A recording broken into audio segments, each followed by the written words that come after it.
Representative. I have no idea what that means. So why don't you come up to the podium?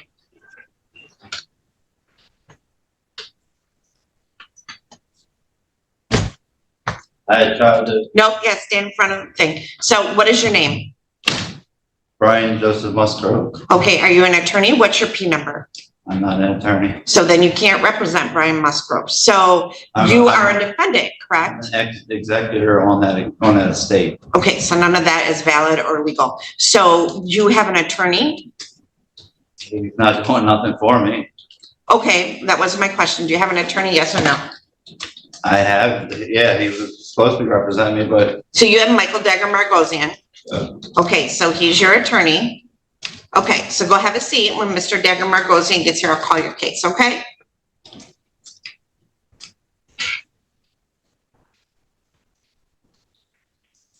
File number 23-21461FH. I have Isaac Sneed appearing on behalf of the people, and I have Michael Dagger Margosian appearing on behalf of Mr. Musgrove.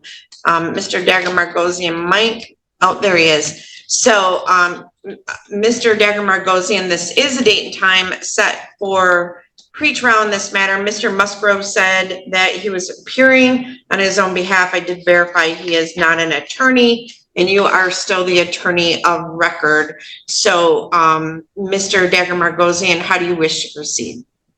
Well, Your Honor, I am aware that Mr. Musgrove wants to present information to the court. I'm happy to be standby counsel if he wants to represent himself. Obviously, this court would have to go through the colloquy of that, but obviously it's Mr. Musgrove's legal right to at least ask the court to do that. So I'm here to observe at this point.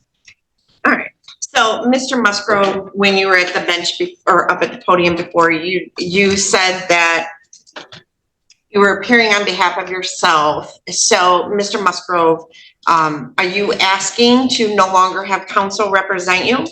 Well, what I'm understanding is that the courts is a private for-profit. So, Mr. Musgrove, I know where you're going with this, and none of that is valid. None of that is law. I'm not the all caps name. Of course. None of that is valid. None of that is law. You are standing in my courtroom. I have jurisdiction over you. So.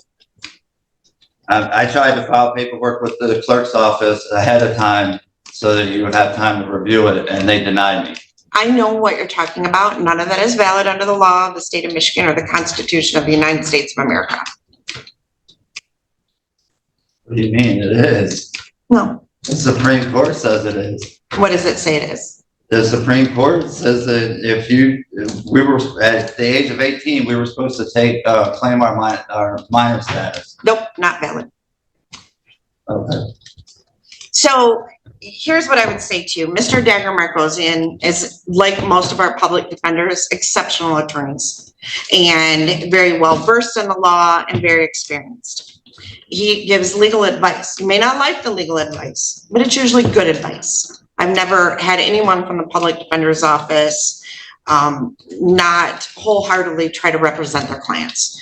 So what you are talking about is not valid, and it is not going to get you out of this case. You're not going to be able to say all those things because it's not valid.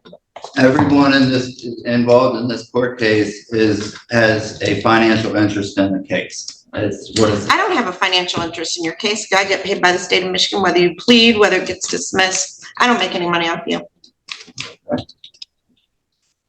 We have budgets. The court system is not a profit generating revenue. We are here to represent people so that people who are charged with crimes are protected. People who are victims of crimes are protected. And that's why we have all in order for there to be a crime, there has to be a victim. There is no. Well, there is a victim in this case. The victim would be the company. You are charged. I can't face actually.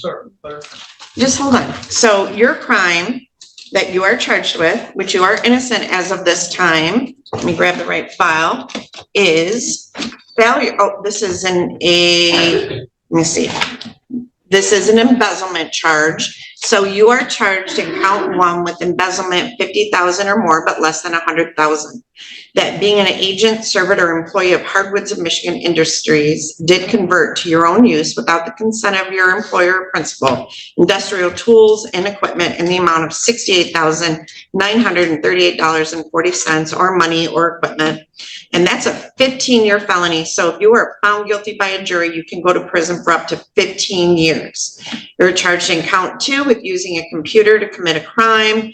To facilitate the charge in count one, that carries a maximum penalty of up to 10 years in prison. And the way the statute's set up, I can actually stack those possibly. So you potentially could be looking at up to 25 years in prison. So the victim that's alleged in this would be that business. Right, and I can't face that accuser because that business can't get on the stand for me to ask questions, and a third party. But their can't stand representative it. can. Yes, they can. Yes, They they can? can. Yes, they Okay. can. So I have 189,000 of student loan debt that was forgiven to be a lawyer. You do not. And Mr. Dagger Margosian, Mr. Isaac Sneed, all of the attorneys here went to law school to know the law, and their job is to advise you of the law. So Yeah, yes, they they're can. Yes, They're you going can be by charged. everything, all You the can't- laws and statutes that you guys go by Are are for legal. corporations. They're for fictitious. Still a crime. Still a crime. But I'm not a Still a fictitious crime. corporation, I'm a living person. Yep, and that's why you're Okay. standing in front of me. If you were dead, the case would be dismissed. Yeah, the all caps name is that. That means nothing. That's not valid. It's Okay. not legal. right. So do you want to represent yourself or do you want to have an attorney to represent you? I need some time to think. Okay, so I'm going to set this for another pretrial on March 20th at 8:30.